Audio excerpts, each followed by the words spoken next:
Banking వినియోగదారుల ప్రయోజనాలను కాపాడటమే లక్ష్యంగా రిజర్వ్ బ్యాంక్ ఆఫ్ ఇండియా ఒక విప్లవాత్మక మార్పుకు శ్రీకారం చుట్టింది.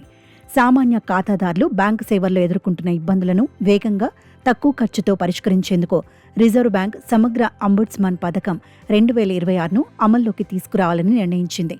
ప్రస్తుతం అమలులో ఉన్న నిబంధనలకు కీలక సవరణలు చేస్తూ రూపొందించిన ఈ ముసాయిదాపై ప్రజల అభిప్రాయాలను కోరుతూ ఆర్బీఐ ప్రకటన విడుదల చేసింది. ఈ నూతన విధానం 2026 జూలై 1వ తేదీ నుండి దేశవ్యాప్తంగా అమలులోకి రానుంది.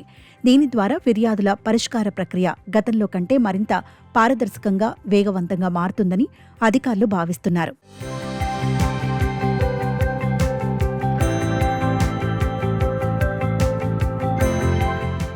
ముఖ్యంగా ఈ పథకం కింద ఫిర్యాదులను స్వీకరించడానికి ప్రత్యేకంగా కేంద్రీకృత ప్రాసెసింగ్ కేంద్రాలను ఆర్బీఐ ఏర్పాటు చేయనుంది. వినియోగదారులు తమ సమస్యలను ఆన్లైన్ ద్వారా ఎంతో సులభంగా నమోదు చేసుకోవచ్చు. ఫిర్యాదులను విచారించడానికి ఆర్బీఐ ఉన్నతాధికారులను అంబుడ్స్మన్, డిప్యూటీ అంబుడ్స్మన్లుగా 3 ఏళ్ల కాల పరిమితితో నియమిస్తారు. ఈ విచారణలు కోర్టుల మాదిరిగా క్లిష్టంగా కాకుండా సామాన్యులకు అర్థమయ్యేలా క్లుప్తమైన సాక్ష్యాధారాలతో త్వరగా ముగుస్తాయి. సమస్య తీవ్రతను బట్టి అంబుడ్స్మన్ అధికారులే బ్యాంకులు, ఖాతాదారుల మధ్య రాజీ కుదిర్చి వివాదాలను పరిష్కరిస్తారు.